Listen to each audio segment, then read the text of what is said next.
আমার এই নথি প্রতি সপ্তাহে আগে উঠলো 15 কেজি। এখন গাছ বৃদ্ধি পাচ্ছে, এখন নথি মনে করেন যে দেখা যাচ্ছে সপ্তাহে 1 মণ করে আসবি।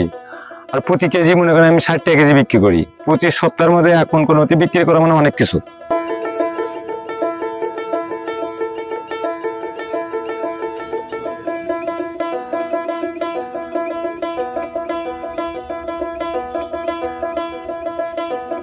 নথি বাজারে 60 টাকা কেজি বিক্রি করি। উনি জমির 3 আইডিয়া আছে, নিচের পক্ষে 1 লক্ষ টাকার নথি বিক্রি হবেই।